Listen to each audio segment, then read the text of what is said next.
Kisah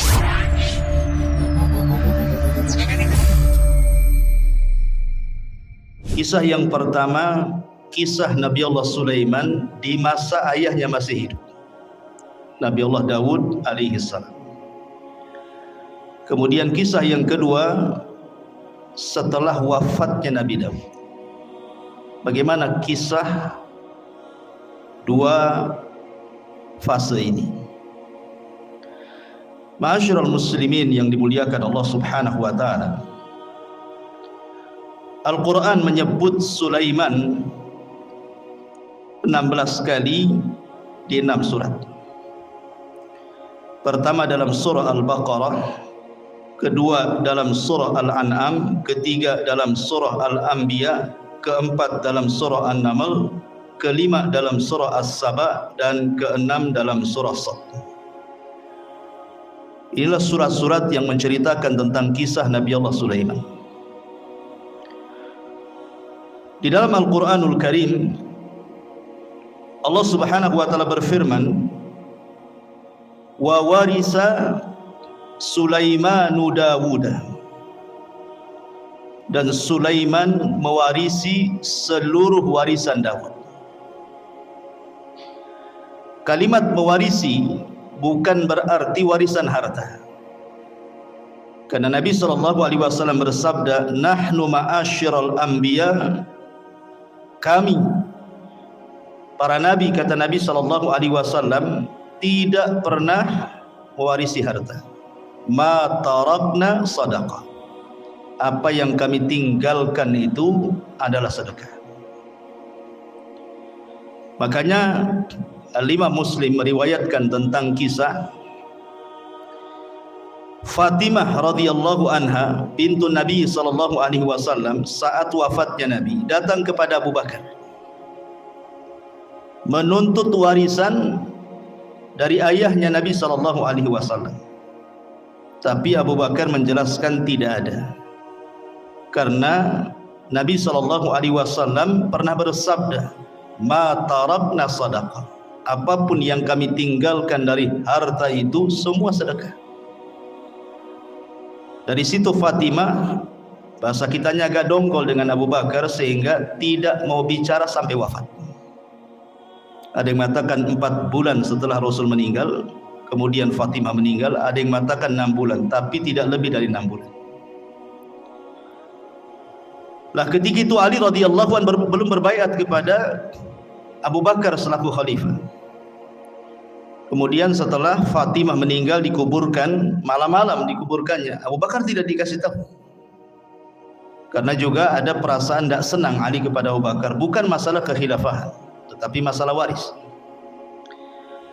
Jadi Ali radhiyallahu an setelah itu mendatangi Abu Bakar, kemudian mengemukakan ketidaksukaannya. Kenapa dia menzalimi ahli bait, kok tidak dibagikan warisan Nabi?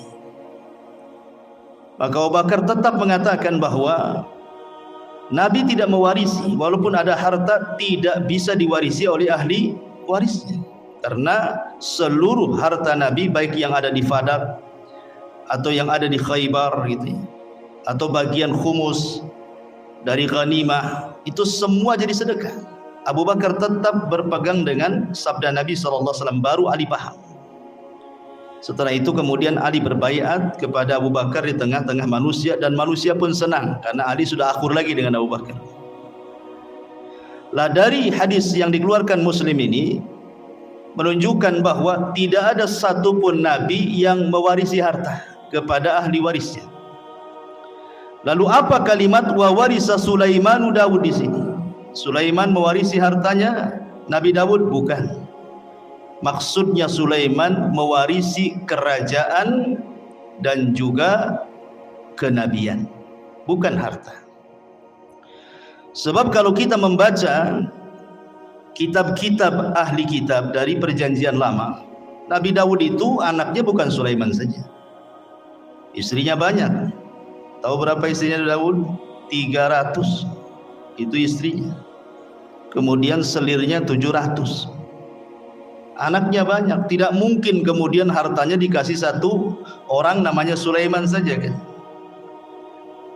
Ini menurut versi mereka seperti itu. Jumlah istrinya Nabi Daud 300, kemudian selirnya sampai 700. Antum berapa? 1, cukuplah 1 saja.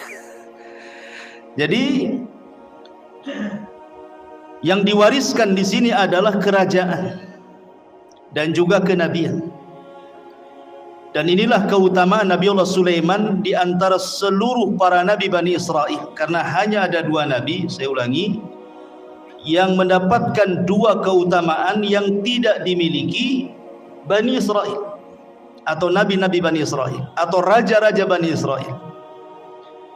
Sebab Bani Israel itu kalau jadi raja, raja saja, kalau jadi nabi, nabi saja. Tetapi Nabi Allah Sulaiman ini menggabungkan dua-duanya seperti ayahnya Daud, raja plus nabi. Itulah keutamaannya Nabi Allah Sulaiman alaihi salatu wassalam. Jadi di sini Sulaiman mewarisi kerajaan dan juga kenabian, bukan harta. Karena Allah Subhanahu wa taala memberikan kepada Sulaiman jauh lebih kaya dibandingkan ayahnya. Makanya ayahnya tidak disebut raja penguasa dunia, yang disebut justru Sulaiman. Di antara 4 raja penguasa dunia adalah Sulaiman, Zulkarnain, Namrud, Bukhtun Nasr, dan kelak di akhir zaman Al-Mahdi Al-Muntadhar, Imam Mahdi yang ditunggu-tunggu kaum muslimin. Nabi Allah Sulaiman alaihi salatu wassalam meminta kepada Allah Subhanahu wa taala untuk dicerdaskan. Dan harusnya kita juga sama, meminta kepada Allah Subhanahu wa taala untuk diberikan pengetahuan. Makanya Nabi SAW selalu berdoa, Rabbi zidni ilma, ya Allah tambahkan pengetahuan kepada. Itu Nabi yang jelas-jelas dapat wahyu saja masih minta ditambah ilmu, apalagi kita. Disebutkan dalam hadis Abdullah ibn Amr ibn As radhiyallahu an, ketika Sulaiman selesai membangun Masjidil Aqsa. Ingat, bukan membangun dari pondasinya, karena Masjidil Aqsa juga sudah dibangun oleh Nabi Yakub sebelumnya.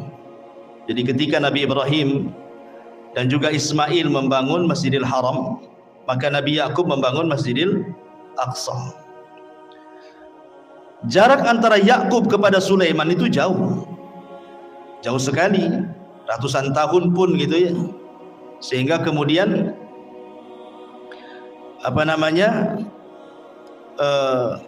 Nabi Allah Sulaiman alaihi salatu wassalam tidak sezaman dengan Nabi Yakub itu. Jadi Nabi Yakub itu bukan Nabi Sulaiman itu bukan membangun dari dasar, tetapi Nabi Sulaiman alaihi salam hanya memperbaharui saja. Dia memperbaharui apa yang sudah ada.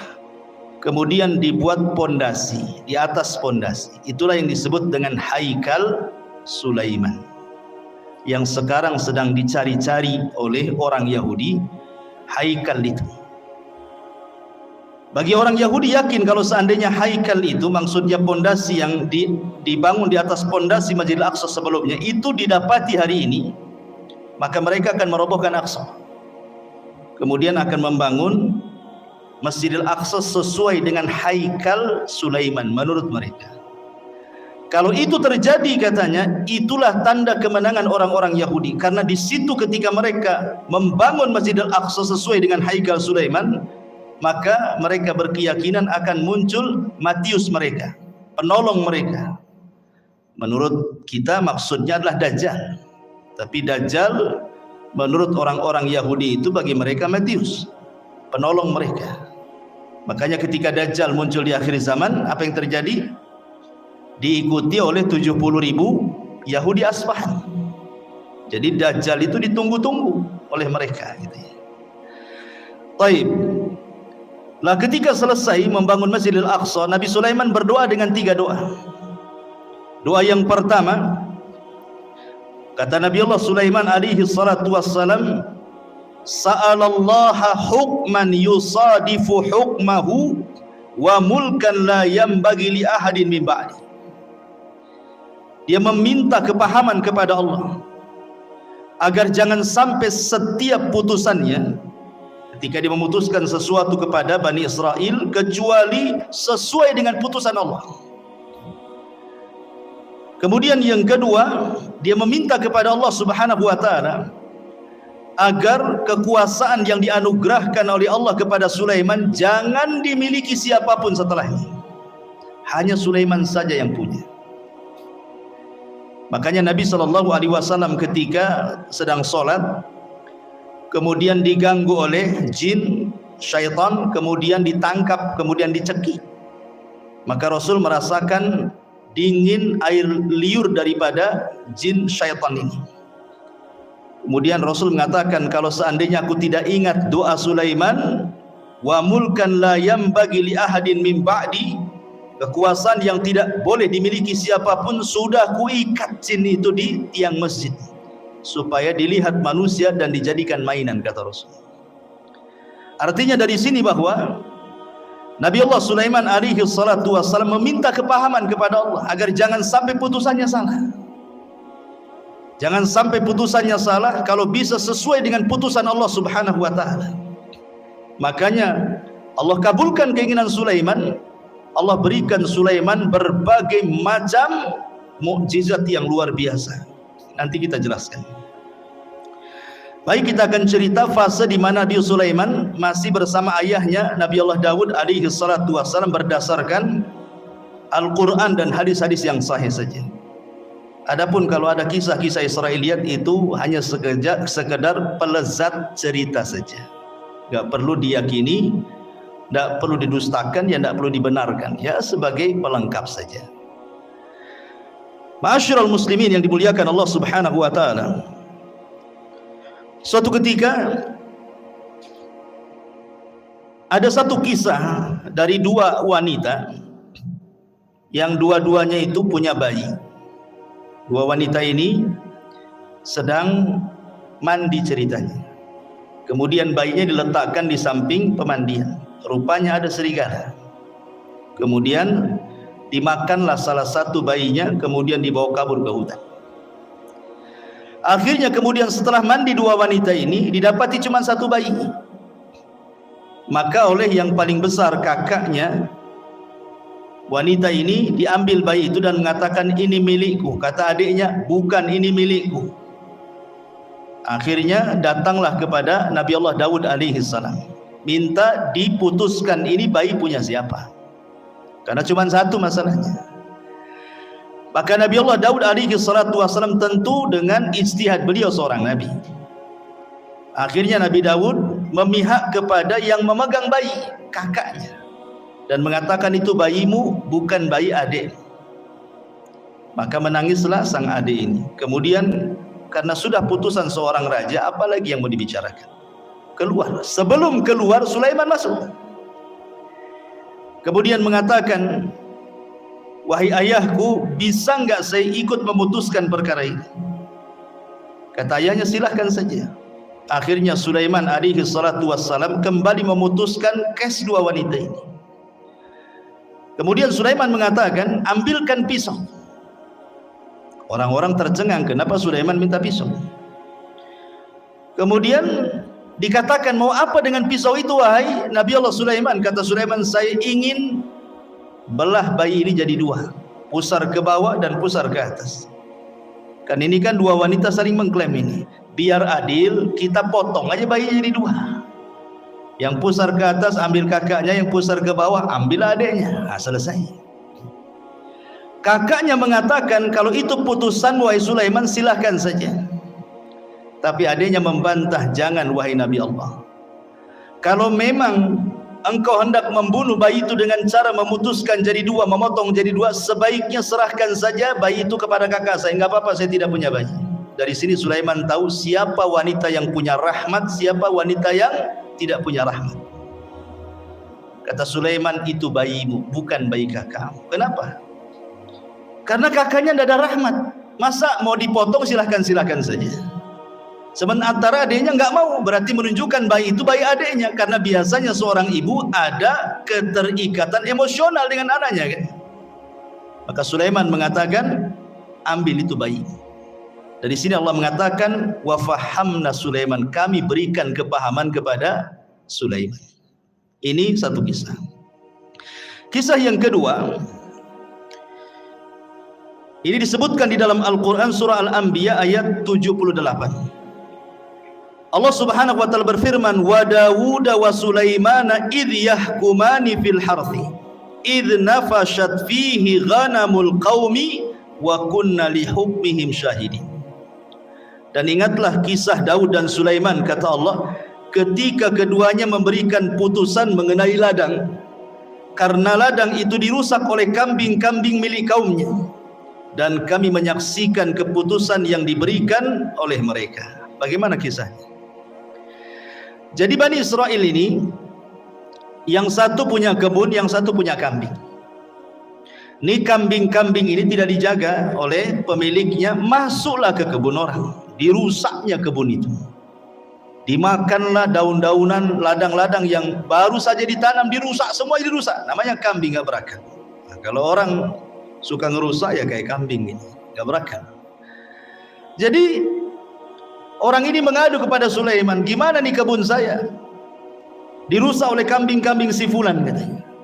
Kata Nabi Allah Daud, kalau gitu datangkan orang yang punya kambing. Didatangkanlah yang punya kambing dengan yang punya kebun di hadapan Nabi Allah Daud.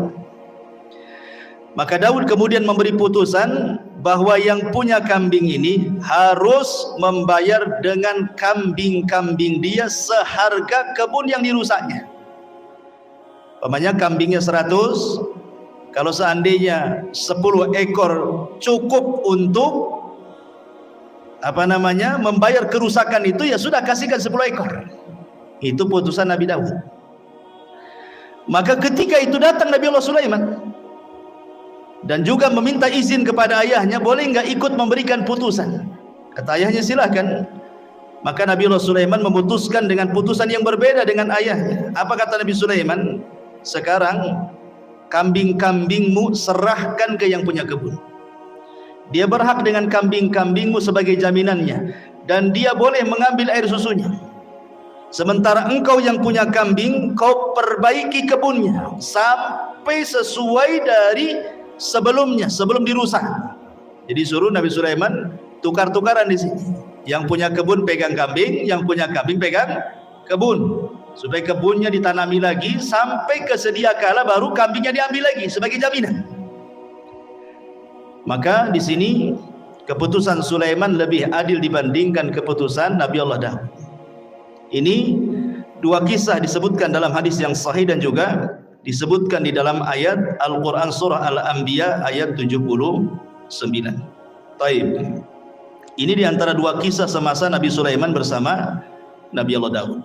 Kita masuk pada kisah kedua. Bagaimana kisah Nabi Allah Sulaiman alaihi salatu wassalam itu sendiri. Setelah wafatnya Nabi Allah Daud alaihi salatu wassalam, maka Sulaiman menjadi pewaris tahta dan juga pewaris kenabian sama dengan ayahnya. Dan Nabi Allah Sulaiman alaihi salatu wassalam diberikan banyak mukjizat sebagaimana doanya dia. Minta diberikan kerajaan yang tidak diberikan kepada orang setelahnya.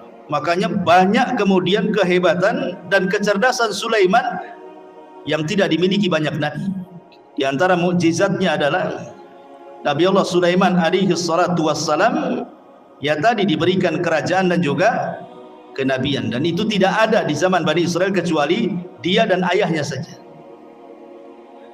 Tetapi ma'asyiral muslimin yang dimuliakan, kalau memang Nabi Allah Sulaiman diberikan kekayaan yang banyak, bagaimana dengan Nabi kita? Kita bandingkan dengan Nabi SAW. Kita tidak hendak membanding-bandingkan Rasul dengan Sulaiman atau Sulaiman dengan Rasul, tidak.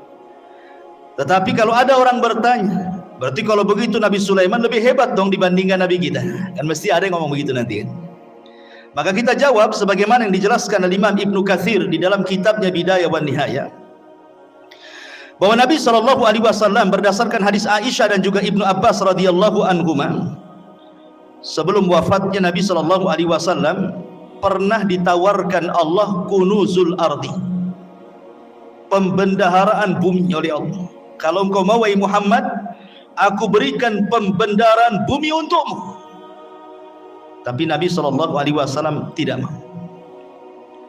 Bahkan saat wafatnya datang malaikat, kan Jibril datang menawarkan tentang kunuzul ardi, kau tetap diberikan hidup yang panjang kemudian bumi diserahkan kepadamu, ataukah engkau memilih untuk kembali kepada Rafiqil A'la di sisi Allah Subhanahu wa taala, Rasul enggan memilih dunia, tapi Rasul memilih meninggal karena ingin berjumpa dengan kawan-kawannya di mana? Di Rafiqil A'la. Artinya kalau seandainya Rasul meminta untuk hidup, tentu Rasul pun sama akan diberikan kekayaan yang pernah Allah anugerahkan kepada Sulaiman. Itu maknanya. Ini yang pertama. Kemudian yang kedua, Nabi Allah Sulaiman diberikan mukjizat muhadatsatu ma la yantiq. Nabi Sulaiman itu mampu berbicara dengan makhluk-makhluk Allah yang tidak bisa bicara. Ya, umpamanya dengan batu, dengan pohon dan yang semacamnya. Itu Sulaiman paham dengan bahasa-bahasa mereka. Maka ini pun sama juga dengan Nabi SAW. Bahkan Nabi SAW pernah mengatakan, inni la a'rifu hajaran kana yusallimu alayya bi Makkah qabla an ab'atha inni la a'rifuhu al-an. Apa kata Rasul? Sebelum Rasul SAW diangkat jadi Nabi, Rasul itu pernah kemudian lewat di sebuah tempat di Mekah. Rupanya ada yang mengucapkan salam,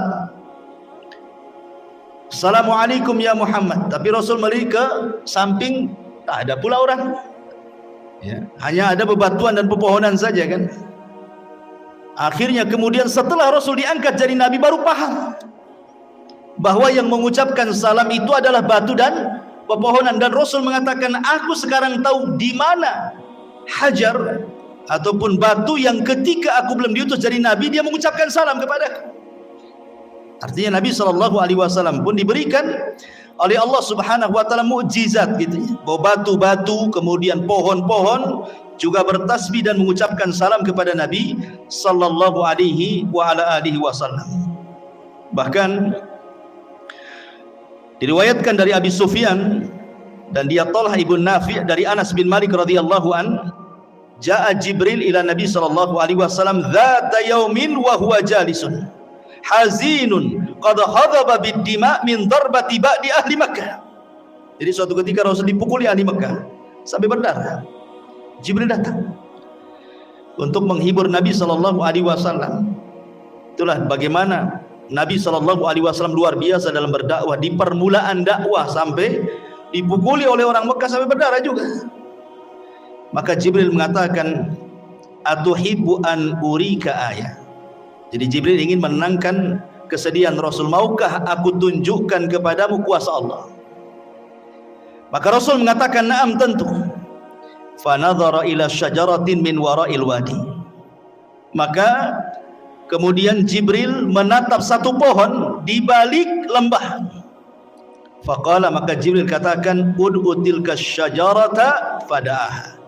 Kau panggil saja pohon itu, maka pohon itu akan tercabut dari akarnya dan akan berjalan dan akan menghadap kamu, katanya.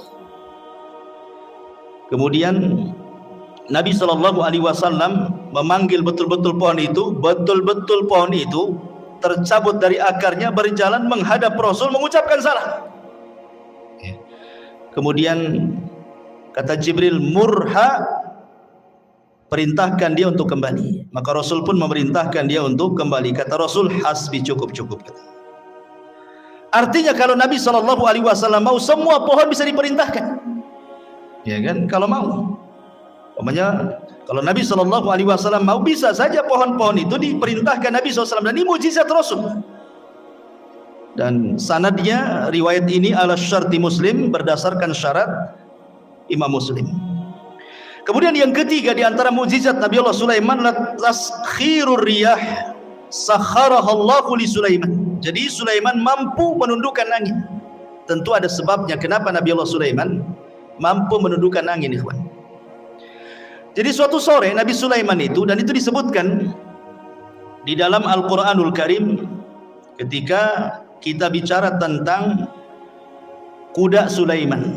Jadi Sulaiman itu suka dengan kuda perang. Jadi sore hari itu Sulaiman saking senangnya dengan kuda-kuda itu, karena kan Sulaiman ahlul jihad. Tentu di zaman itu tidak ada kendaraan untuk perang melebihi kuda. Kalau di zaman sekarang ya ada pesawat, ada tank, macam-macam kan itu ya. Kalau zaman dulu ya kuda saja. Itu binatang yang paling hebat di dalam berperang.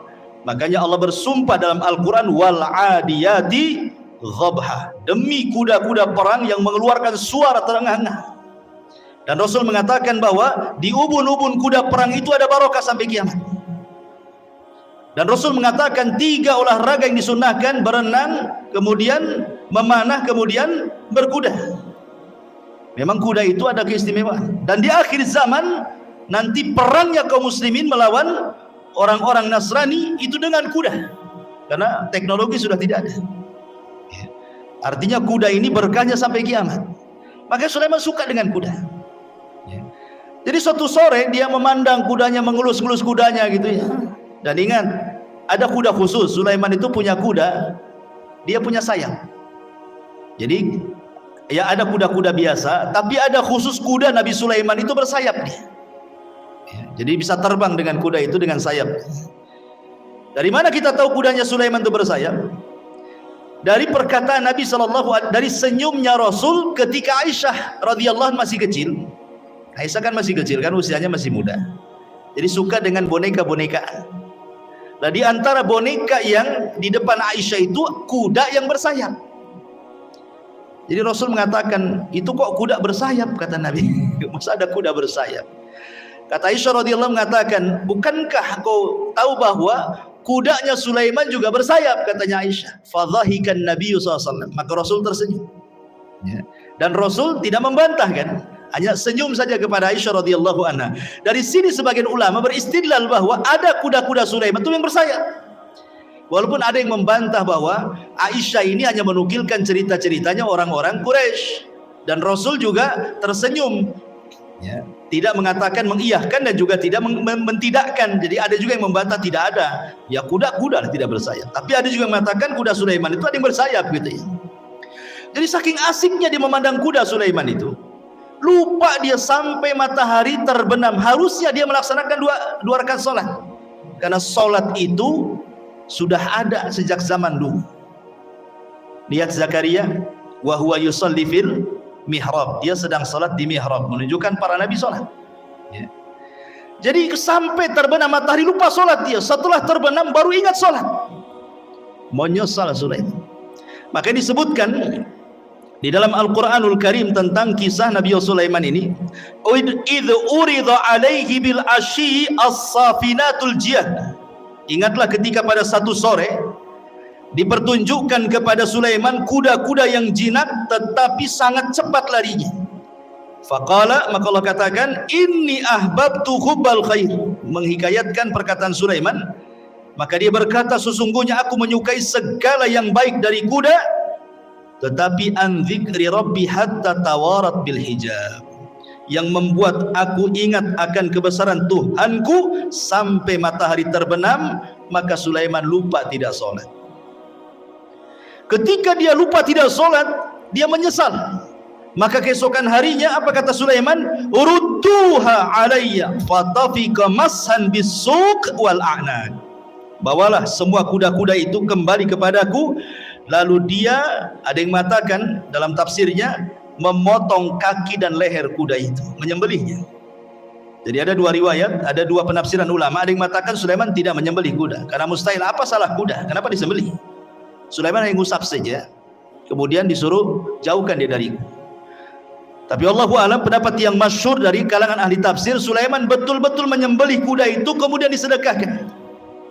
Ikhwan, kuda Nabi Allah Sulaiman menurut keterangan Bani Israel itu, Israiliyat itu bukan satu dua kuda, ya, ribuan kuda disembelih dan disedekahkan kepada Bani Israel, fuqara Bani Israel.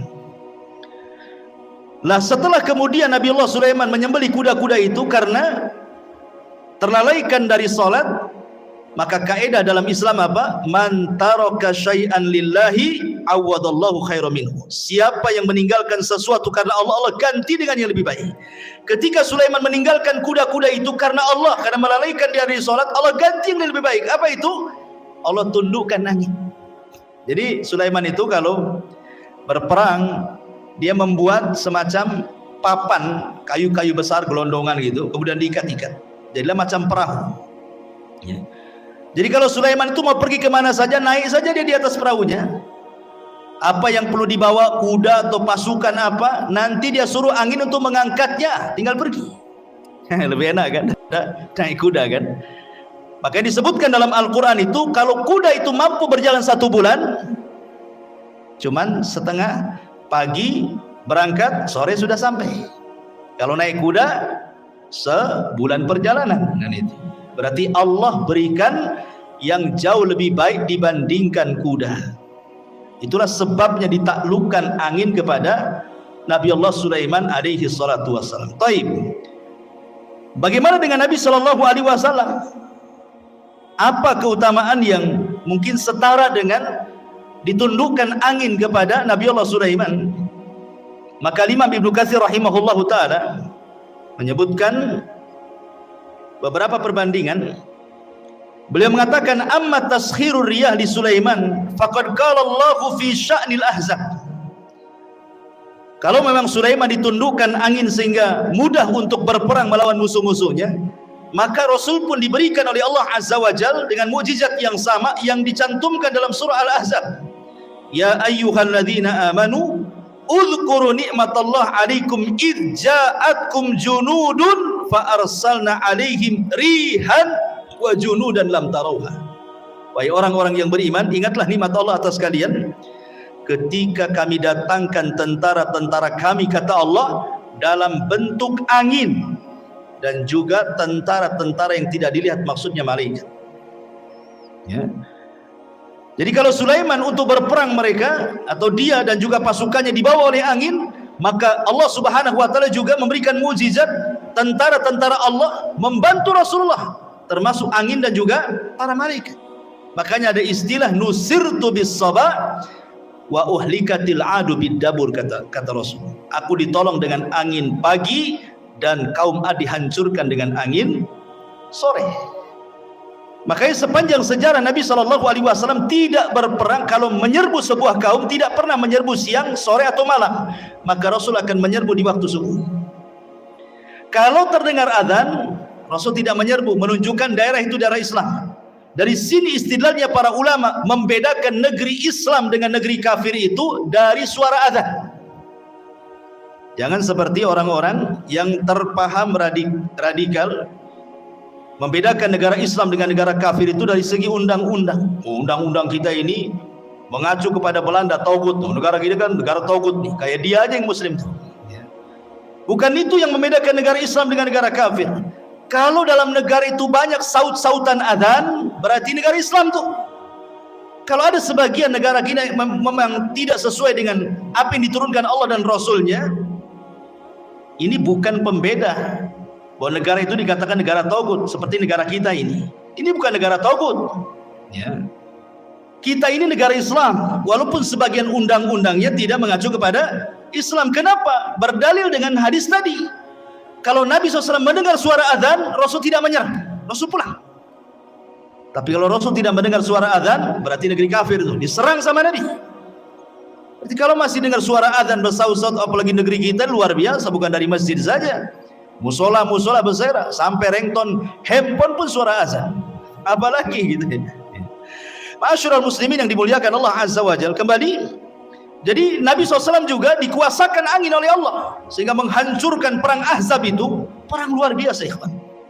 Bayangkan Nabi dikepung, namanya Ahzab. Ahzab itu kelompok-kelompok. Siapa kelompok-kelompok ini? Orang kafir Quraisy bergabung dengan orang-orang Yahudi, bergabung dengan orang-orang suku-suku Arab yang benci dengan Nabi, bergabung dengan orang munafik dari dalam lagi. Kalau bukan karena Allah, kalah Nabi itu. Tapi Allah utus angin, kemudian menghempas tenda-tenda, menakutkan kuda-kuda mereka sehingga pada kabur semuanya, sehingga habis perbekalan mereka, kendaraan mereka nggak ada, pulang tunggang langgang, menang dalam perang Ahzab. Taib. Kemudian juga dalam perang Badar, 350, 314 melawan 1000 lebih tentara. Rasul pun tidak punya pengalaman perang. Sahabat yang dibawa pun bukan sahabat pilihan, karena dalam perang Badar itu tidak ada tuntutan sahabat ikut, karena memang tujuannya bukan perang. Tujuannya mau mengambil hartanya Abi Sufyan yang dari Syam menuju ke Mekah. Untuk apa? sebagai pengambil hak. Dulu mereka hijrah ke Madinah, hartanya diambil orang Quraisy. Sekarang orang Quraisy lagi dagang tuh, maka dagangannya mau diambil sebagai ganti apa yang sudah mereka ambil. Rupanya Abu Sufyan cerdas pula, ngirim Dhamdham supaya memberitahu Abu Jahal bahwa dia akan diserang. Abu Jahal menyiapkan pasukan 1000. Rupanya terjadi perang Badar. Jadi perang Badar ini perang yang tak terduga masalahnya. Tetapi sampai Nabi ketakutan, takut kalah. Maka di malam harinya diistighotsah di samping Abu Bakar dan mengatakan, Allahumma intahlik hadhil isabah falan tu'bad abada. Ya Allah, kalau kau hancurkan kelompok yang sedikit ini, enggak ada lagi yang menyembah kamu di permukaan bumi gitu. Allah menangkan 314 melawan 1000. Allah menangkan. Siapa yang Allah menangkan? Kaum muslimin. Dengan apa? Diutusnya oleh Allah 5.000 malaikat. 5.000 malaikat diutus.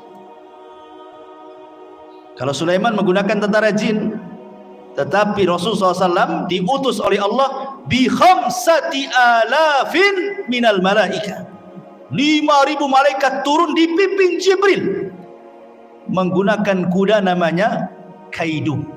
Kudanya Jibril itu namanya Kaidum. Kaidum Haizum. Haizum namanya. Ya, siapa kuda Jibril? Haizum. Kaidum Haizum. Ya, sambil memacu kudanya. Sebentar saja kalah orang musyrik itu. Ya. Taib, masyarul muslimin yang dimuliakan Allah Azza wa Jalla. Ini mukjizat Nabi Sulaiman. Kemudian mukjizat Nabi Sulaiman yang lain, taskhirul jin. Bisa menundukkan jin. Dan itu disebutkan di dalam Al-Qur'anul Karim, wa minal jinni man ya'malu baina yadayhi bi idzni rabbi. Wa man yazik minhum an amrina nudhikhu min adzabis sa'ir ya'maluna lahu ma yasha' min mahariba wa tamathila wa jifanil kal jawab wa qudurir rasiyat. Dan sebagian jin yang bekerja di hadapan Sulaiman, di bawah kekuasaan Sulaiman dengan izin Allah, dan siapa yang menyimpang di antara mereka kalangan jin dari perintah kami, kami rasakan kepada mereka azab neraka yang apinya menyala-nyala. Maka para jin bekerja untuk Sulaiman sesuai dengan apa yang dikehendakinya. Di antaranya membuat gedung-gedung tinggi, patung-patung, piring-piring besar seperti kolam dan periuk-periuk yang tetap berada di tungkunya. Jadi membuat periuk besar, kuali yang tidak bisa diangkat kecuali jin. Saking besarnya kuali itu untuk masak. Ya. Bahkan sebagian mereka dirantai jin-jin itu. Karena ada jin-jin itu yang mereka tidak nurut, makanya perlu dirantai dan diawasi.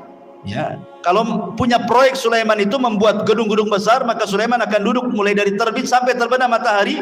Bagaimana jin itu bekerja? Sehina itulah jin di mata Sulaiman. Ya, karena itu mukjizatnya Sulaiman bisa menundukkan jin. Baik. Masyarul muslimin yang dimuliakan Allah Azza wa Jalla, maka Nabi SAW pun sebenarnya kalau tidak teringat dengan doa Sulaiman, tentu dia pun bisa menundukkan jin kan itu. Kan tadi sudah saya ceritakan Rasul ketika sholat diganggu oleh syaitan, ada yang mengatakan iblis, langsung iblis yang mengganggu. Kemudian dicekik oleh Nabi. Kemudian dia meniatkan untuk mengikat di tiang masjid. Kemudian Rasul teringat dengan doa Sulaiman. Wa mulkan la yambagi li ahadin min ba'di. Bahwa tidak boleh ada orang yang punya kekuasaan sepeninggalku. Ketika Rasul ingat ini, Rasul melepasnya. Ya. Artinya bahwa Nabi SAW juga bisa menundukkan atas izin Allah Subhanahu wa taala kalau Rasul mau kan gitu. Tapi Rasul teringat doanya Nabi Sulaiman. Makanya Rasul kemudian melepaskan. Dan ini juga di antara mukjizat Nabi SAW. Lebih-lebih kalau di bulan Ramadan, apa yang terjadi? Sufidati syayatin. Ya, Nabi SAW diberikan kabar gembira oleh Allah Subhanahu wa taala, "Idza ja'akum Ramadan futihat abwabul jannah wa ghuliqat abwabun niran wa sufidati syayatin." Pintu surga dibuka, pintu neraka ditutup, setan-setan diikat semua. Ditundukkan oleh Allah Subhanahu wa taala untuk nabinya apabila datang bulan Ramadan. Kemudian juga di antara mukjizat Nabi Allah Sulaiman adalah fahmu lughatil hayawan. Sulaiman paham dengan bahasa binatang. Contoh ketika Nabi Sulaiman ini menyiapkan pasukan besar untuk menyerang, kemudian lewat ke sebuah lembah. Di lembah itu ada pasukan semut. Tiba-tiba kemudian salah satu semut atau pimpinan semut mengatakan, Ya ayyatuhan namlu dukhulu masakinakum la yakhtimannakum Sulaiman wa junuduhu wa hum la yash'urun. Hei pasukan semut, kata pimpinan, segera kalian masuk ke rumah-rumah kalian. Sebentar lagi Sulaiman dan pasukannya mau datang. Jangan sampai menginjak kalian kemudian mati dan mereka tidak sadar. Lihat husnudzonnya semut kepada Sulaiman dengan kalimat tidak sadar. Artinya kalau kalian terinjak itu bukan karena kesalahan mereka, karena mereka tidak sadar menginjak kalian, gitu maksudnya. Itulah husnudzonnya binatang. Binatang aja bisa husnudzon sama orang. Kita ini suudon saja sama orang gitu. Enggak ada husnudzonnya aja. Ini juga kemudian Sulaiman mendengar dari kejauhan. Dia paham bahasa semut. Apa yang terjadi? Ketika Sulaiman mendengar pimpinan semut ngomong begitu, fatabassama dhahikan min qauliha. Sulaiman tersenyum, habis itu tertawa lebar karena paham dengan ucapannya. Kemudian Sulaiman karena diberikan anugerah seperti itu, dia bersyukur.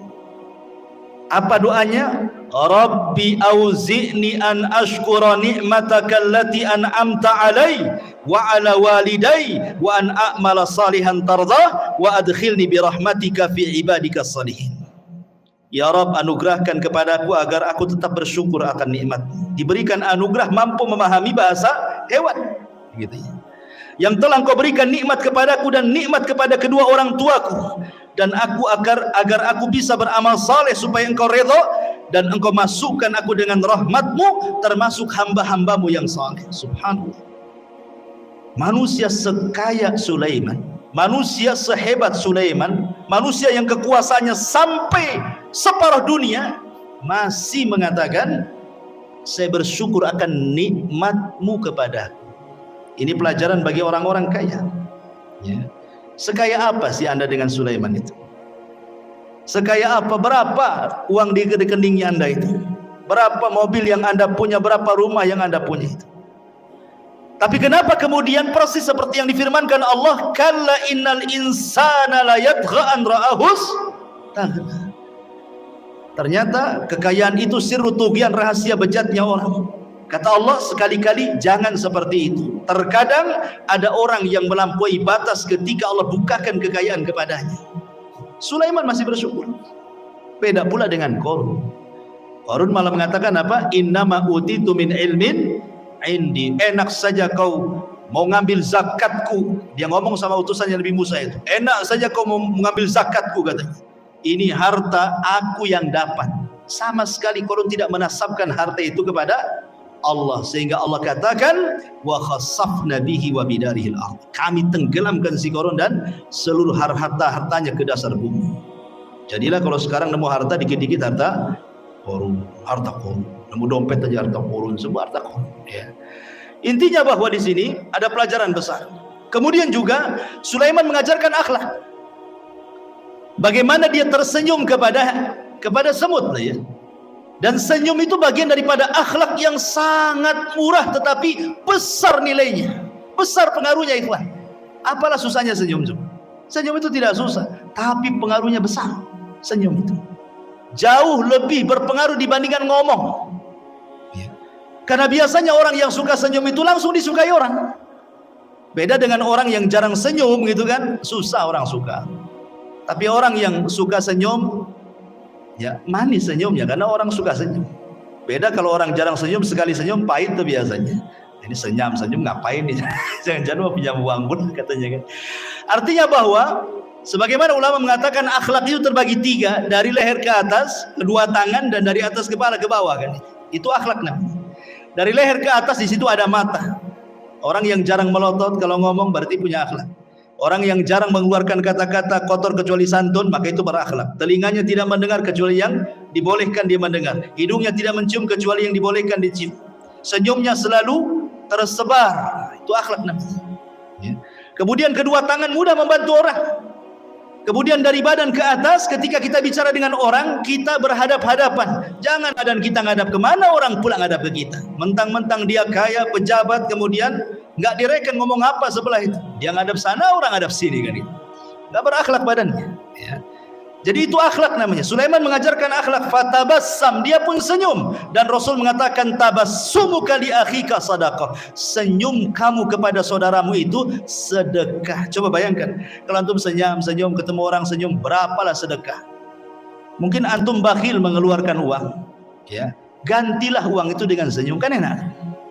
Tapi kalau tengok kotak infak jangan senyum. Enggak penuh-penuh nanti. Maksudnya kalau ketemu orang gitu ya. Baik. Kembali bahwa Nabi Allah Sulaiman alaihi salatu wasallam mampu paham dengan bahasa binatang. Sekarang bagaimana dengan Nabi sallallahu alaihi wasallam? Al-Imam Ibnu Katsir mengatakan, "Wa laqad u'tiya Muhammadun sallallahu alaihi wasallam misla dzalik wa aktsar minhu." Rasul pun diberikan hal yang sama, bahkan lebih banyak dibandingkan Sulaiman, kata Imam Ibnu Katsir. Faqad taqaddam dzakarna li kalamil bahaim was-siba wal haninil jad'i wa ragha'il ba'ir wa kalamil syajari wa tasbihil hasa wal hajari wa du'aihi iyahu ila akhir perkataan Ibnu Katsir. Saya contohkan beberapa kisah. Pertama, kisah Abi Sa'id Al-Khudri radhiyallahu anhu.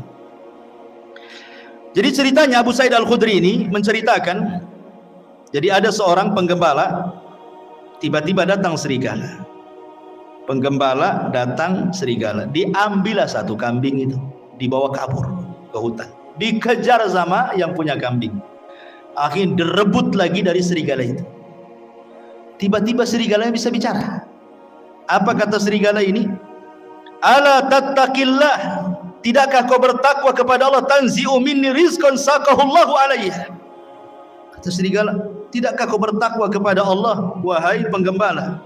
Kau sudah merebut rizki yang Allah anugerahkan kepada kau, kau ambil lagi, katanya. Kagetlah ini penggembala kambing. Kok serigala bisa bicara kan itu ya? Ini aneh ini serigala ini, kok bisa bicara gitu. Kalau sekarang kan tengok di punggungnya ada baterainya enggak? Gitu, berarti robot itu ya. Nah, kemudian orang ini mengatakan, ya ajibah dzambun yukallimuni kalamal insi. Saking herannya penggembala ini mengatakan, kok kamu bisa bicara seperti manusia, katanya. Maka serigala ini mengatakan, ana ukhbiruka bi'ajabi min dzalik. Kata serigala, enggak perlu heran. Mau enggak aku habarkan dengan yang lebih ajaib dibandingkan ini, kata serigala ini. Apa itu? Kata serigala ini, Muhammadun sallallahu alaihi wasallam bi Yathrib yukhbirun nas bi amba'i ma qad sabaq. Kamu tahu orang namanya Muhammad yang ada di Yathrib, kata serigala itu. Dia lebih hebat dibandingkan aku. Dia mampu berbicara tentang habar-habar yang sudah berlalu dari kalangan para nabi, Qarun, Fir'aun dan yang lainnya, atau yang akan datang hari kiamat, macam-macam. Aku tidak bisa, kata serigala. Akhirnya kemudian seorang ra'il ghanam ini akhirnya datang menemui Nabi, masuk Islam. Kemudian dia menceritakan tentang serigala yang bicara itu ke hadapan Nabi sallallahu alaihi wasallam. Maka kata Rasul, sadaq, serigala itu benar, katanya. Walladzi nafsi Muhammadin biyadihi la taqumus sa'ah hatta yukallimus siba'al insa. Tidak akan tegak kiamat, kata Rasul, sampai ada binatang yang bicara dengan manusia. Itulah kamu, kan itu ya. Jadi sanadnya adalah syarti sahih, dan hadis ini disahihkan oleh Imam Al-Baihaqi. Lihat, serigala ini mengakui apa? Kehebatan Nabi, dan dia bisa bicara ya. Kemudian juga diriwayatkan dari Safinah maula Rasul. Rasul itu punya pembantu namanya Safinah. Pembantu Rasul banyak, salah satunya Safinah namanya. Jadi Safinah ini suatu ketika dia sedang safar, naik perahu. Qadarullah, perahunya dihempas ombak, akhirnya hancur perahunya, berantakan. Tetapi Allah takdirkan dia selamat dengan satu kayu yang sisanya itu dia ngambang sampai dibawa ke antah berantah. Tiba-tiba dia nyasar di sebuah pulau. Ketika terbangun, tiba-tiba ada singa di hadapannya. Fawajada fihal asad, ada singa di hadapannya. Faqala lahu. Maka si Safinah ini ketakutan dengan singa itu. Singa, dia pun lagi lelah, baru saja terdampar, nggak punya tenaga, mau lari gimana? Sementara singa sudah di hadapannya. Berteriaklah Safinah ini, apa teriakannya? Dia mengatakan, ini kata Safinah ini, sesungguhnya aku adalah sahabat Nabi sallallahu alaihi wasallam. Ini Safinah maula Rasulillah. Aku Safinah pembantu Rasulullah, aku sahabat Rasul, katanya. Tiba-tiba menjinaklah singa ini. Kemudian fadharaba mangkibi, tiba-tiba kakinya singa menepuk bahunya dia, seolah-olah ngajak pergi. Maka akhirnya ketika melihat jinak, maka hilanglah ketakutan Safinah, akhirnya mengikuti singa ini kemana arahnya. Rupanya singa ini kemudian mengarahkan ke jalan pulang. Sebelum pulang, katanya Safinah menceritakan, seolah-olah dia melambai-lambai, yuwaddi'uni, seolah-olah ingin berpisah, ya, selamat pergi gitu.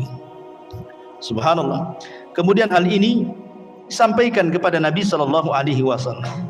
Dia binatang disebut saya pembantu Nabi, langsung jinak. Luar biasa. Kan enggak menghadap Nabi. Nabinya di mana? Safinah hanya beritahu, saya ini pembantu Nabi. Tadinya singa yang garam jadi lunak gitu. Tapi antum jangan praktekkan. Masuk ke kandang singa, saya umat Nabi, apa nggak diterkam? Ya. Jadi ini menunjukkan ikhwatul fillah muliakan Allah azza wajal, bagaimana singa itu tunduk dengan hanya ucapan saya adalah khadimun Nabi.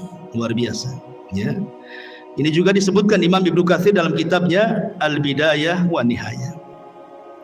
Kemudian juga disebutkan dari Abdurrahman ibn Abdullah ibn Mas'ud, dari bapaknya, dia mengatakan, kunna ma'a Rasulillah SAW fi safarin famararna bi syajaratin fiha farha hamratan fa akhadnahuma. Kata Abdurrahman ibn Abdullah ibn Mas'ud, dari bapaknya, dia berkata, kami pernah safar bersama Rasul dalam peperangan. Tiba-tiba kami ini melihat ada burung cantik di atas pohon, cantik sekali. Kemudian naiklah salah seorang kami, diambilnya telurnya itu, diambil telur burung itu. Tiba-tiba fa'aja'at al-hamrah ila Rasulillah sallallahu alaihi wasallam, maka induknya datang burung ini, kemudian menghadap Nabi sallallahu alaihi wasallam, seolah-olah dia menceritakan bahwa ada kehilangan telurnya ini.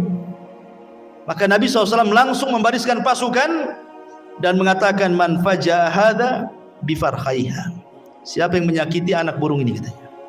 Kok Rasul tahu gitu ya? Ya, Rasul kan tidak tahu. Yang ngasih tahu apa? Burung.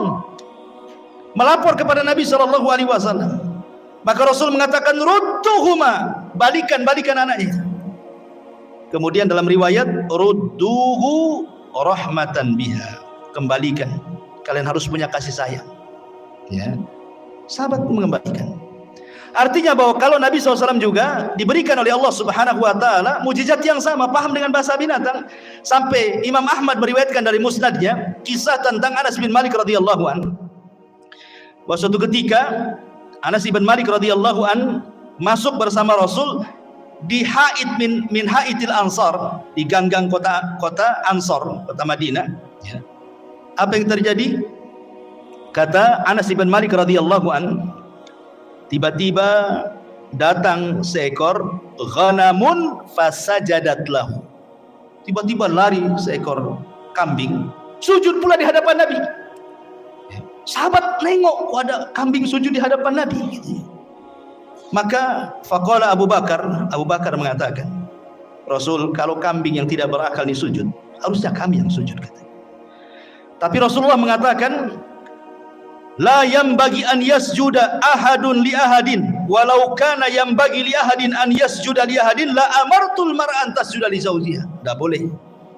Kalau Allah perintahkan aku untuk merintahkan kalian sujud di antara kalian, maka yang pertama kali aku peruntukkan sujud bukan kalian kepadaku, tapi seorang istri sujud kepada suaminya, karena besarnya haknya.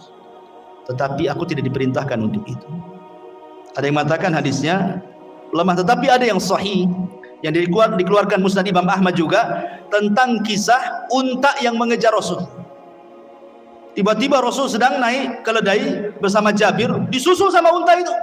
Setelah untanya di depan, tiba-tiba ia buruk sujud di hadapan Rasul. Kemudian Rasul turun, dilihatnya unta itu nangis, diusap air matanya. Kemudian Rasul entah berbincang-bincang apa dengan unta, sahabat tidak tahu. Tiba-tiba Rasul berdiri, berteriak, Man sahib hadzal jamal? Siapa pemilik unta ini? Tiba-tiba ja'a fatan minal ansar, datang anak muda dari Ansar, ana ya Rasul, saya Rasul. Maka Rasul marah dan mengatakan, afala tattaqillah fi hadhil bahimati allati malakakallahu iyyak. Tidakkah kau bertakwa kepada Allah? Allah sudah kuasakan unta kepadamu.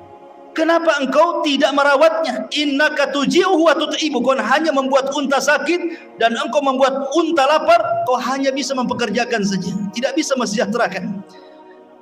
Rasul paham juga dengan bahasa unta. Ya.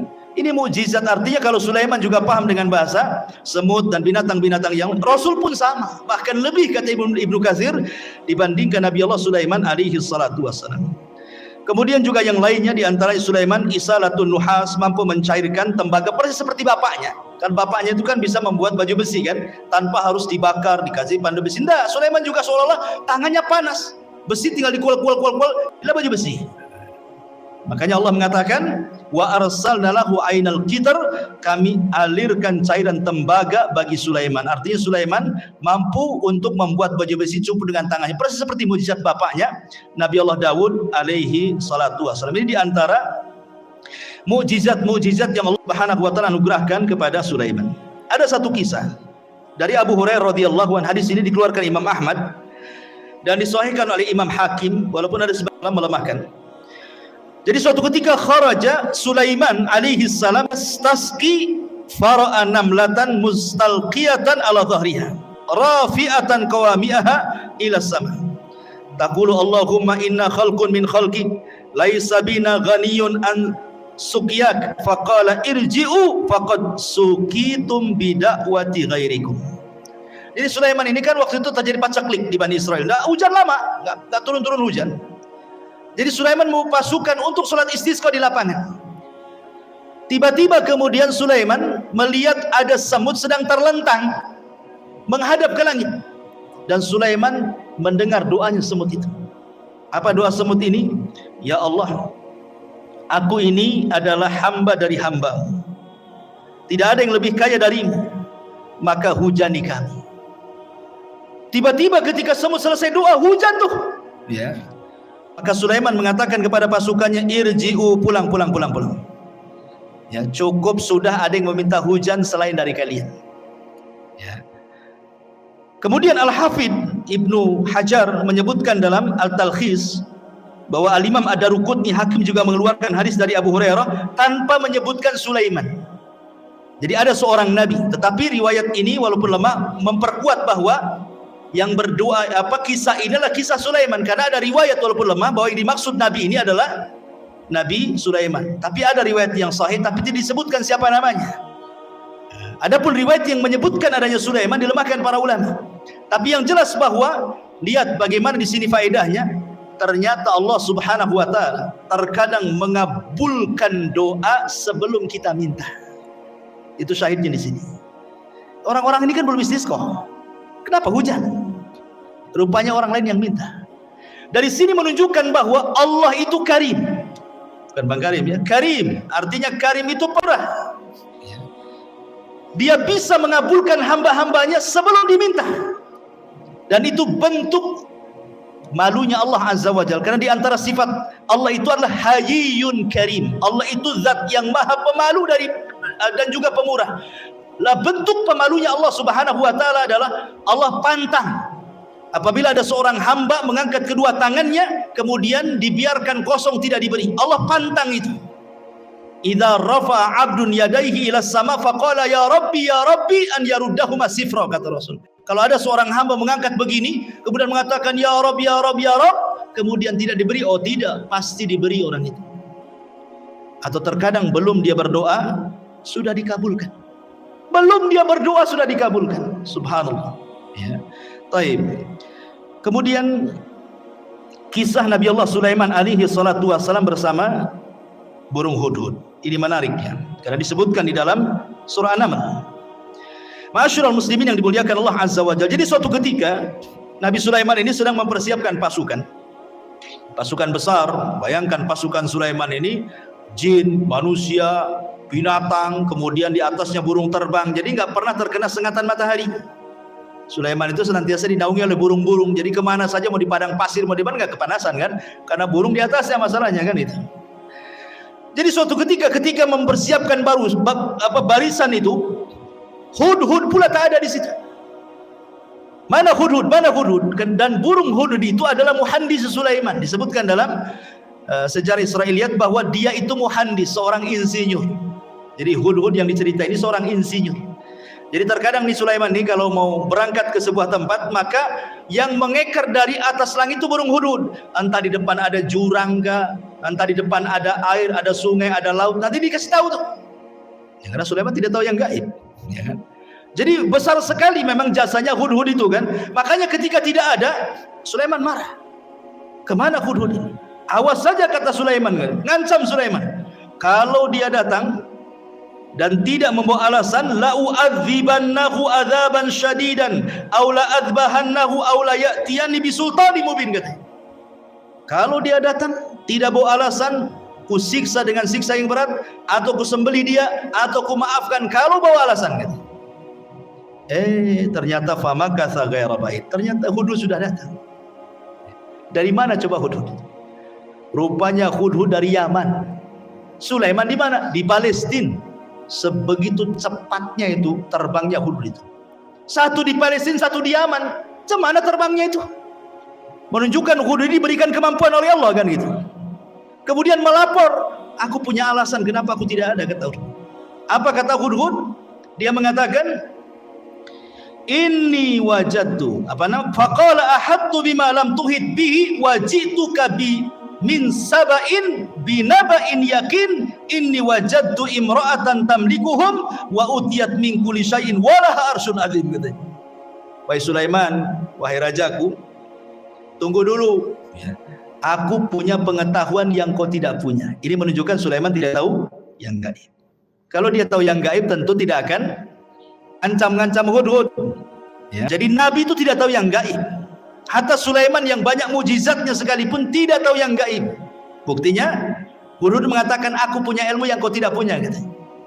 Dan di sini menunjukkan tawadhu'nya seorang Sulaiman, raja besar, penguasa dunia, masih mendengarkan alasan. Enggak diktator dia. Kalau diktator main cincang aja lah kan gitu ya. Didengerin tawadhu Sulaiman. Kalau punya alasan ngomong bahasa kita ya kan. Dia mengatakan begini, wahai Sulaiman, aku baru terbang ke Yaman. Aku temui di Yaman ada kerajaan besar. Rupanya yang memimpin seorang ratu katanya. Itu kerajaan luar biasa katanya. Memuji kerajaan itu. Masalahnya kata hudhud, mereka ini wajadtuha wa qaumaha yasjuduna lisyamsi min dunillah wa zayyana lahumus syaitanu a'malahum fasaddahum anis sabil fahum la yahtadun. Tapi sayang wahai Nabi Allah, dia dan kaumnya menyembah matahari, bukan Allah yang disembah. Dan setan sudah menyesatkan mereka, menghalangi jalan Allah dan mereka tidak dapat petunjuk katanya. Subhanallah. Hudhud membawa risalah apa? Risalah tauhid. Menunjukkan bahwa semua hewan tidak suka kesyirikan. Kalau anda tahu, semua hewan tidak suka kesyirikan. Orang yang melakukan kesyirikan itu dibenci hewan. Lihat hudhud di sini. Dia menyampaikan soal kesyirikannya kerajaan Ratu Balqis itu. Ya, jadi kalau ada orang yang melakukan kesyirikan, bukan kita ahli tauhid saja yang tidak suka, burung pun tidak suka. Ini hudhud itu tidak suka dengan orang yang nyembah selain Allah ini. Kemudian diceritakan alasannya, setan sudah menghiasi mereka sehingga mereka tersedari Allah. Dari sini menunjukkan bahwa kesesatan apapun kata hudhud pasti sutradaranya setan. Kalau ada orang nyimpang, orang sesat gitu ya, berarti dalangnya setan tuh di belakangnya.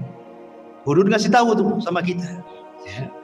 Akhirnya kemudian Sulaiman ya nggak begitu percaya saja. Namanya habar itu bisa ya bisa tidak kan gitu. Makanya Sulaiman akhirnya gini saja.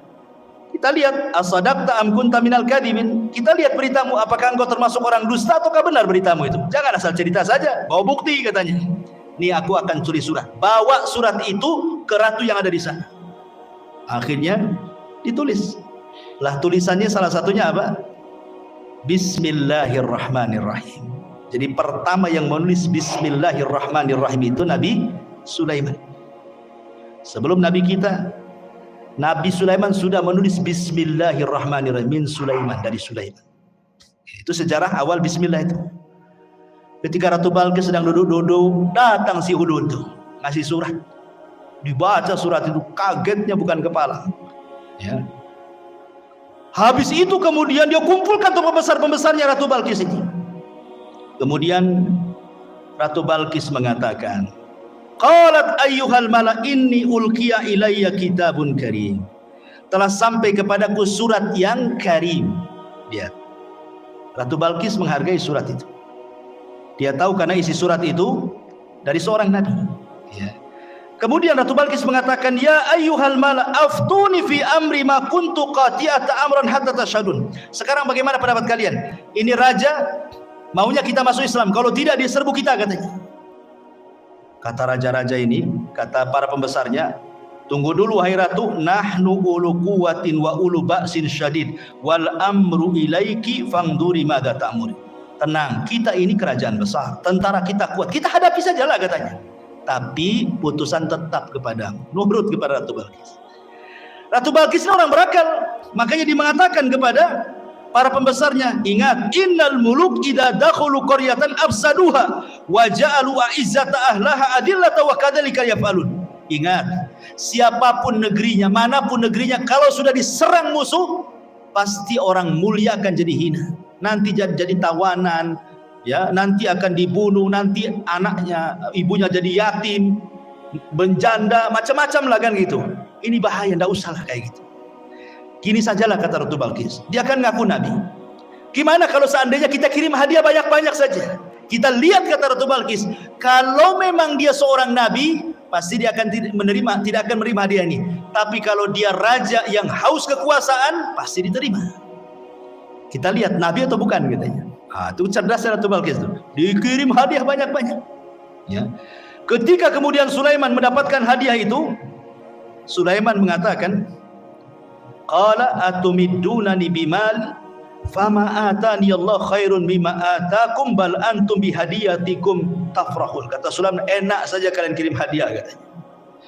Aku sudah punya semuanya, yang aku miliki, yang Allah berikan itu jauh lebih baik daripada yang engkau miliki, kata Sulaiman. Lihat, Sulaiman selalu menasabkan kepada Allah di sini.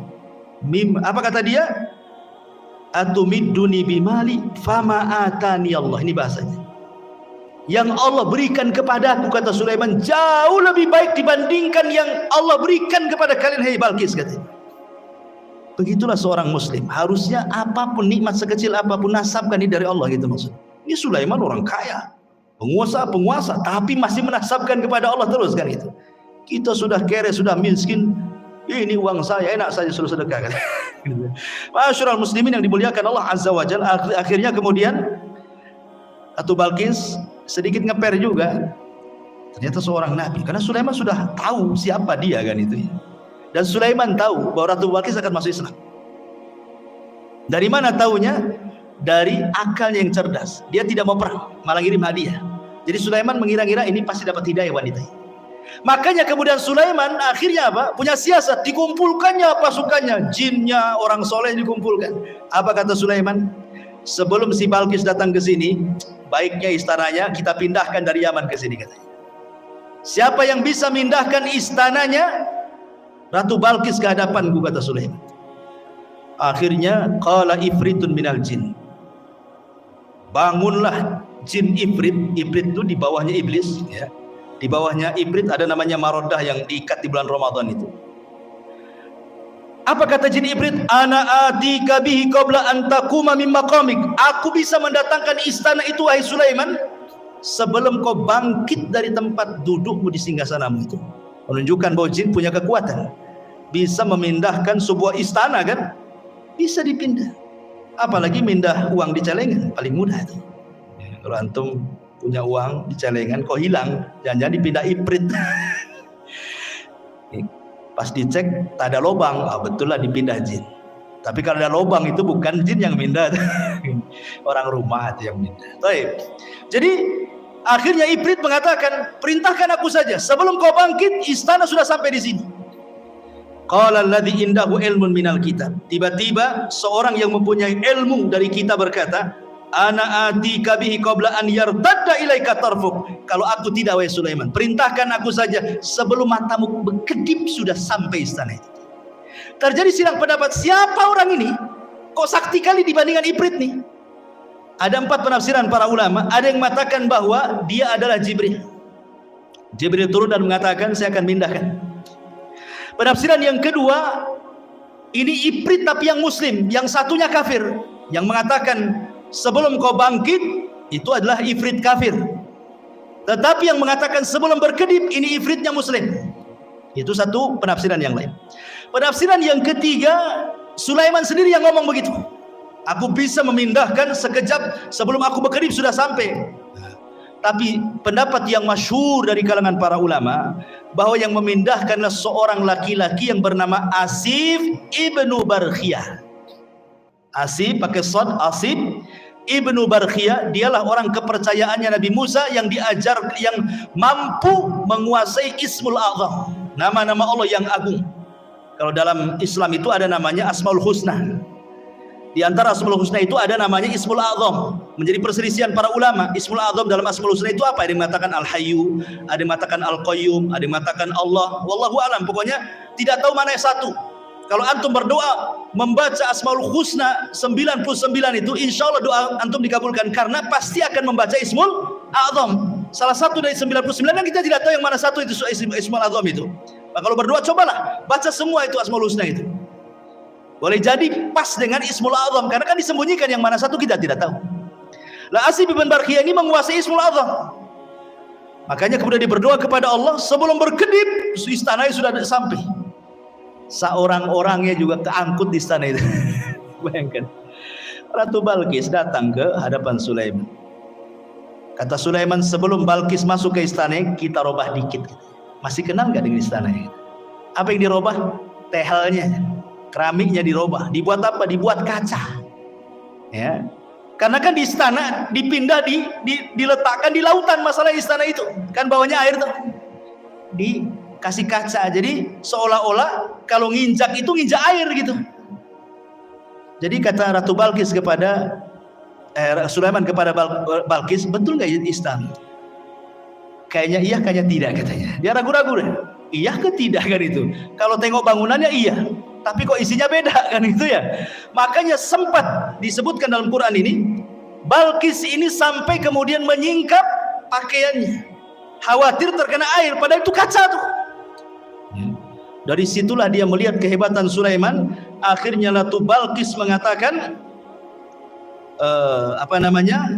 perkataan menunjukkan dia masuk Islam, wa aslamtu ma'as Sulaiman lillahi rabbil alamin. Maka Balkis mengatakan, aku sekarang masuk Islam bersama Sulaiman. Dia masuk Islam akhirnya. Tapi menjadi perselisihan apakah Balkis ini menjadi istri Sulaiman atau tidak, itu menjadi khilaf ulama. Dia mengatakan jadi istrinya, dia mengatakan tidak. Wallahu a'lam. Tidak ada riwayatnya. Karena Sulaiman ini juga istrinya banyak. Ada dalam sebuah hadis yang sahih. Jadi suatu malam Sulaiman itu diberikan kekuatan mampu menggauli istrinya. Istrinya 100 ya kawan. Ada yang mengatakan yang 60 istri sahnya, yang 40 selirnya. Ya. Jadi semuanya 100.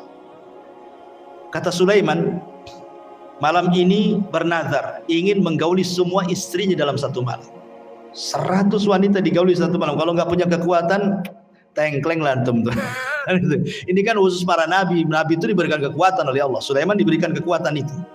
Kemudian Sulaiman bernazar, aku ingin gauli dalam satu malam ini semua istri-istriku, dan aku berdoa kepada Allah setiap istriku mengandung punya anak, dan kujadikan semuanya tentara di jalan Allah untuk berperang. Itu Sulaiman. Itu nadarnya. Rupanya Sulaiman lupa membaca insya Allah. Harusnya dia mengatakan insya Allah. Karena masyiah itu tetap milik Allah. Kalau kita berkehendak, Allah tidak mungkin terjadi. Allah berkehendak, kita tidak, pasti terjadi. Itu semua kaidah seperti itu. Harusnya Sulaiman mengucapkan insya Allah. Maka malam itu digilir semua istri-istrinya. Rupanya tidak ada yang mengandung kecuali satu. Ketika melahirkan, separuh manusia, separuh bukan. Tidak punya kaki. Puntung kakinya ke atas. Ya, nggak punya kaki. Ya. Itulah makanya kenapa walaupun dia seorang nabi, tetap masyiah itu milik Allah, kehendak itu milik Allah. Makanya penting mengucapkan insya Allah. Apapun mengucapkan insya Allah. Mau datang besok? Insya Allah. Datanglah insya Allah. Tolonglah datang insya Allah. Oh, kayaknya orang sekarang kalau bilang insya Allah ragu-ragu tuh. Padahal insya Allah itu maksudnya mengaitkan kejadian kepada Allah, karena Allah yang berkehendak. Walaupun kita sudah yakin besok akan datang, yang namanya kehendak milik Allah ternyata ketabrak, ternyata ada masalah, ternyata macet, kan nggak jadi juga kan gitu ya. Makanya setiap apapun gantungkan kepada Allah Subhanahu wa taala. Untuk terakhir karena waktu juga. Jadi sebelum wafatnya Nabiullah Sulaiman alaihi salatu wassalam, ada satu kisah juga yang menarik di sini tentang kisah seorang petani. Ya, belum saya ceritakan. Jadi suatu ketika ada seorang petani, dia berangan-angan ingin mendapatkan kekuasaan seperti yang dimiliki oleh Sulaiman. Akhirnya kemudian angin itu tiba-tiba kemudian memberitahu Sulaiman bahwa ada orang yang berangan-angan ingin seperti dia. Angin yang menceritakan kepada Sulaiman. Maka Sulaiman pun datang kemudian menemui petani itu dan mengatakan, wahai petani, janganlah kau berangan-angan sesuatu yang kau tidak mampu. Jangan. Ya, dan di sini juga ada berdoa itu sesuai dengan kemampuan. Jangan berdoa kepada Allah meminta sesuatu yang mustahil antum dapat. Walaupun kita tahu bahwa bagi Allah tidak ada yang mustahil, tapi kan kita melihat kenyataan. Ya, umpamanya antum ini hanya kerja ya gaji mungkin pas-pasan, serabutan, tukang bangunan, ke ojek online atau apa gitu kan. Berdoa, ya Allah, jadikan aku presiden, umpamanya kan. Buatkan aku istana besar. Ya mustahil juga. Bagi Allah tidak mustahil, tapi kan kita tahu kemampuan kan.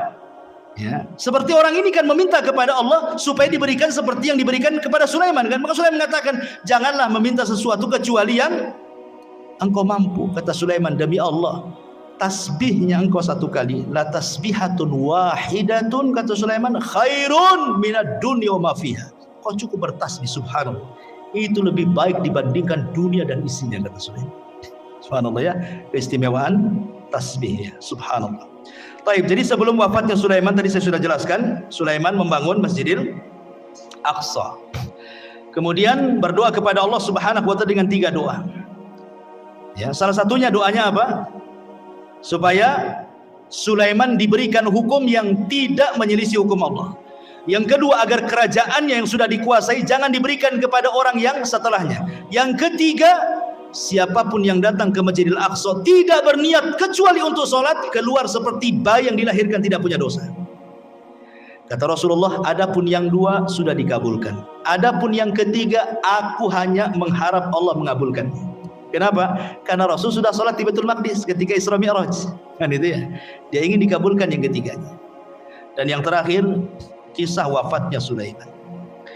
Jadi ketika Nabi Allah Sulaiman alaihi salatu wassalam mendekati ajalnya, dia meminta kepada Allah Subhanahu wa taala agar kewafatannya Nabi Sulaiman ini jangan sampai diketahui bangsa jin yang sedang bekerja. Karena memang walaupun demikian kan yang bekerja kepada Sulaiman bukan jin muslim saja, jin kafir banyak. Dan mereka harus ditunggu. Makanya Nabi Sulaiman itu kalau menunggu jin-jin kafir sedang bekerja itu mulai dari terbit matahari berdiri di singgasananya sampai terbenam matahari. Jadi betul-betul mereka diawasi terus 24 jam. Jadi suatu ketika Sulaiman ini sedang memegang tongkat. Kemudian Allah takdirkan datang malaikat maut mencabut nyawa Nabi Allah Sulaiman. Lama Sulaiman itu tidak dijelaskan dalam sejarah berapa lama dia duduk di singgasananya sambil bertelekan kepada tongkatnya gitu. Ya, sambil tongkat. Jadi yang menjadikan jasad Sulaiman tidak jatuh karena ada tongkat yang dipegangnya. Entah berapa lama, wallahu alam, tidak dijelaskan, Quran tidak menjelaskan, hadis juga tidak menjelaskan gitu. Yang jelas tiba-tiba tongkat itu dikerumuni oleh rayap, kemudian memakan tongkat itu sedikit demi sedikit. Akhirnya kemudian tongkat itu pun patah, lemah, hancur, Sulaiman terguling. Ketika Sulaiman terguling, maka jin-jin mengatakan, kalaulah kami tahu yang gaib Sulaiman itu sudah mati, tentu kami tidak dihinakan seperti ini. Dari sini menunjukkan bahwa jin tidak tahu yang gaib. Ya. Lah ketika Sulaiman meninggal dunia, ingat ketika Di zaman Nabi Sulaiman itu kan banyak dunia perdukunan ya. Sebelum Sulaiman diutus itu kan dunia perdukunan di mana-mana. Ya. Makanya Allah utus Sulaiman untuk memberantas dunia perdukunan. Makanya diutus Asif ibn Barkhiyah tadi untuk mengambil semua buku-buku dukun-dukun itu. Kemudian diancam dukun-dukun itu, kalau masih melakukan praktik perdukunan dibunuh. Maka tidak ada berani satupun dukun yang melakukan praktik perdukunan. Mereka diminta tobat dan mentauhidkan Allah. Kemudian buku-bukunya disimpan oleh Asif ibn Barkhiyah di sebuah kotak, dan itu diletakkan di bawah singgasana Sulaiman. Sulaiman pernah ngancam, siapa yang mengambil buku sihir ini, kalau dia manusia aku bunuh dia, kalau dia dari kalangan jin terbakarlah dia. Ketika Sulaiman meninggal dunia, jin tidak bisa mendekati karena terkena sumpahnya Sulaiman, kalau dia ambil sama dia kan terbakar. Akhirnya kemudian mereka merayu, ada dua orang namanya Harut dan Marut. Ada yang mengatakan Harut Marut itu manusia, ada juga yang mengatakan Harut Marut itu malaikat, ada yang mengatakan Harut Marut itu setan, macam-macam lah penafsiran ulama ya. Tapi yang jelas bahwa akhirnya diambillah oleh Harut dan Marut ini, kemudian diajarkan kepada manusia. Harut Marut sudah mengatakan ini tidak boleh diajarkan kepada kalian. Kalau kalian bisa belajar ini bisa kufur masalahnya. Sehingga ada sebagian orang Yahudi tidak mau belajar, tapi ada juga yang tetap belajar. Akhirnya kemudian tersebarlah kesyirikan sihir kembali setelah Sulaiman wafat. Ya. Lah, jin ini, iblis ini yang kemudian menghasut orang-orang untuk mengambil buku sihir di bawah singgasana Sulaiman, mengatakan, kalian tahu nggak? Kenapa Sulaiman bisa menundukkan angin, bisa menundukkan ini itu macam-macam? Dia itu punya sihir. Kalau kalian tidak percaya, itulah di bawah singgasananya ada buku-bukunya. Kalau kalian ingin seperti Sulaiman, ambil pelajari katanya. Dari sinilah muncul keyakinan Yahudi bahwa Sulaiman itu bukan nabi, tetapi tukang sihir. Makanya di zaman Nabi SAW ketika Rasul kemudian memuji Sulaiman, menjelaskan tentang mukjizat-mukjizat Sulaiman, orang-orang Yahudi Madinah tidak terima dan mengatakan Sulaiman bukan nabi, Sulaiman itu penyihir. Ketika itulah turun surah Al-Baqarah 102, wattaba'u ma tatlu syayatin ala mulki Sulaiman wa ma kafara Sulaiman walakinna syayatina kafaru yu'allimuna an-nasa sihra ila akhiril ayat. Dan mereka mengikuti apa yang dibacakan oleh setan-setan di zaman kerajaan Sulaiman. Sulaiman tidak kafir, artinya Sulaiman tidak mengajarkan sihir. Lalu siapa yang mengajarkan sihir itu? Setan-setan itulah yang mengajarkan sihir. Jadi kita katakan bahwa Sulaiman itu nabi, tapi orang Yahudi mengatakan dia sihir, penyihir. Nauzubillah. Makanya Allah turunkan wattaba'u ma tatlu syayatin ala mulki Sulaiman wa ma kafara Sulaiman walakinna syayatina kafaru yu'allimuna an-nasa sihra wa ma unzila 'alal malakaini bi Babila Harut wa Marut. Wallahu a'lam. Kisah Harut Marut panjang, tidak perlu dikisahkan.